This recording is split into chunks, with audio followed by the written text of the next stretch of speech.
It's no question that INFJs are some of the most insightful and intuitive personalities. However, can they actually read minds? We'll find out in this video. Hey, I'm Sherman and welcome to Geek Psychology, where we solve life's problems through personality type. INFJs have a strong desire to promote harmony in their environment and are usually extremely empathetic towards others.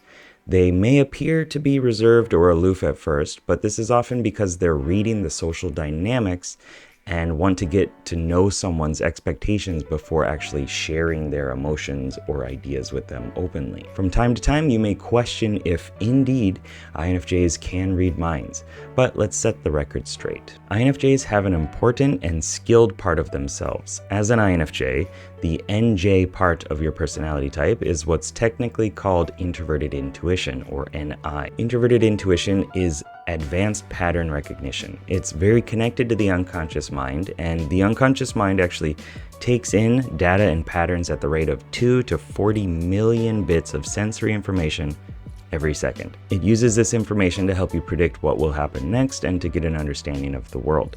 The conscious mind, on the other hand, can process 7 plus or minus 2 bits of information. This means that you can focus on 7 things, like a phone number, before a new thought or awareness comes in and another one goes out.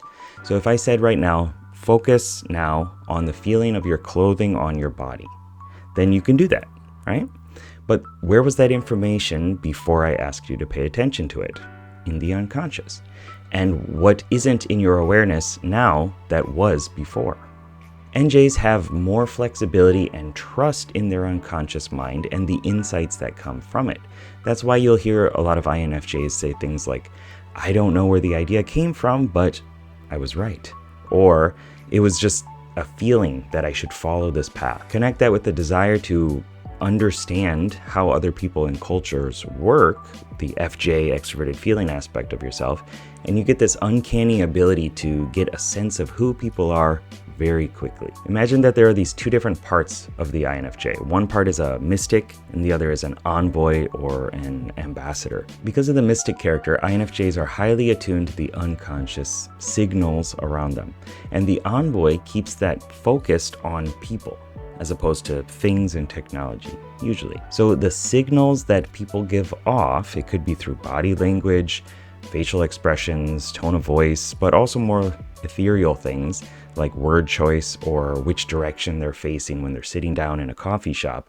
This allows the INFJ to get a sense of what other people are feeling, even when they don't say anything explicit about that feeling. So it may seem like INFJs can read minds, but this isn't actually really accurate, since their insights come from observing unconscious nonverbal cues rather than reading minds directly. Although some may have telepathic abilities. I don't know. All that being said, INFJs often struggle with loneliness and the understanding that they know so much more about other people and so much more than other people will ever know about them.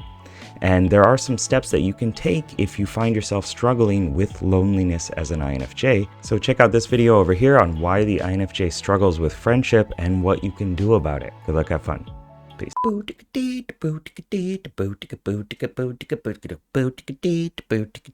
That's the sound of my washing machine. It gets down. Appliance jams in Japan are fire. Not literally, that would suck. That would be awful. What a horrible metaphor. Oh, damn.